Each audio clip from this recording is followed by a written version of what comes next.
Joining me now on the line is Congressman Mike Johnson of Louisiana, represents the 4th Congressional District, and he led the amicus brief that was filed by 126 members of Congress last week in support of Texas and their election lawsuit where they appealed to the United States Supreme Court only to have the court turn it down.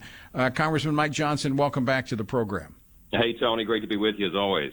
Now, we talked about this last week as you were preparing that brief, friend of the court brief, in which your colleague signed on to, but the court rejected it, saying that Texas did not have standing. Were you surprised by that? I was, in a way. You know, remember, the unique thing about the Texas case was that it was brought directly to the Supreme Court under its original jurisdiction. It's one of the narrow areas of the law where when one state sues another, they go directly to the Supreme Court, and you don't begin, as is usually the case in the lower courts, the district court and then the appellate court and then the Supreme Court. But they went straight to the Supreme Court because that was the only place it could be heard.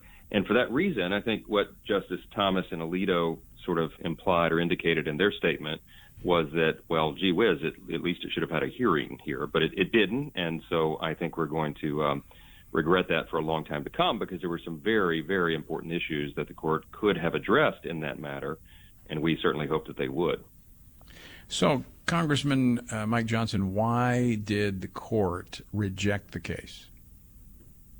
Well, they rejected it on standing, and they said that that Texas, in their mind, didn't have the right to do what it was aiming to do. We really don't know much more about the reasoning because the court didn't give any real explanation. And so it's conjecture on all of our part. At least two of the justices indicated they might have seen it differently. But, you know, the point is that there was no discussion of the merits at all. And that's the problem because, you know, maybe this was the imperfect vehicle to tee up these issues, so to speak, for the court. But having had it rejected like this and having the clock run out as it has, we leave unanswered some of these major questions, large question marks, that hang over not only the election cycle of 2020, but our, for example, our presidential elections going forward, and that's a serious problem. Well, when you think about it, I mean, I brought this issue up back in 2018. I talked about it here on the program, where California, because of their election law and the ballot harvesting, which is illegal in other states, in fact, people have been convicted of ballot harvesting in states like North Carolina, that you have a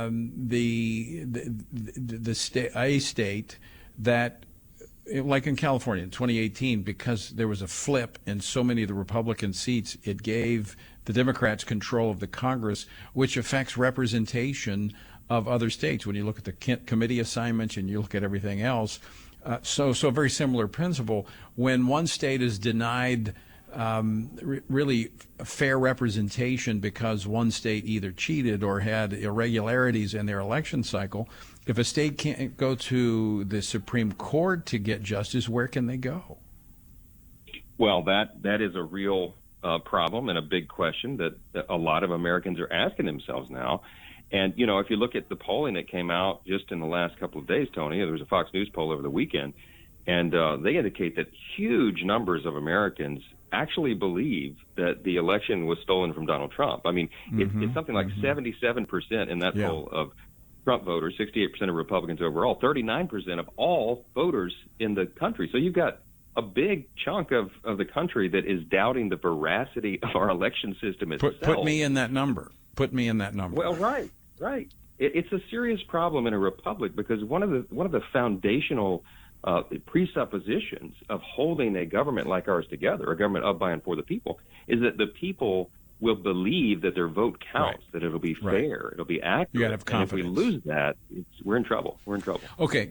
So very quickly, we were going to run out of time here. Where do we go going forward? What must be done to ensure that there is confidence in our system, which, as you pointed out, is critical for the system to work?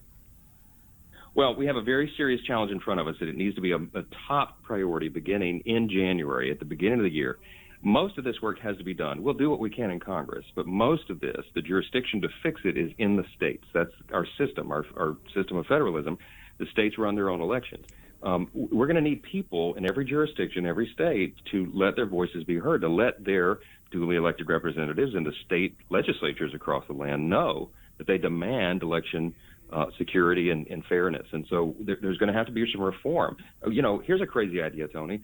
We need to demand that we revert back to the Constitution itself, the federal Constitution, the Electors Clause, Article 2, Section 2. That was the point of our brief on the members of Congress, was to say that the framers of the Constitution were very specific. They said it is the legislatures that need to make these big decisions, not rogue actors, governors, secretaries of state, elections officials, even state judges. This is the responsibility of the duly elected representatives of the people. That's what we need to demand, and we need to do it in earnest. And that is something that state legislatures have the sole responsibility to do. Congress obviously can help expose, as we're already seeing, what has taken place in this election cycle. But once we know the problems, then we can set ourselves moving in the direction of resolving those issues. You and I have talked about this before, but back in Louisiana in 1996, we had massive voter fraud, which led to some major reforms in our election system. And, for the most part, we've had clean elections since then. That's right. And sometimes it takes an event like this to wake everybody up. But I think that sufficient attention is being paid to it now. We just have to follow through and make sure that the right thing is done. And the good news is Republicans control a majority of those state legislatures, which gives us some hope. Congressman Mike Johnson, as always, great to talk with you. Thanks so much for joining. Thank you, my friend. Keep up good work.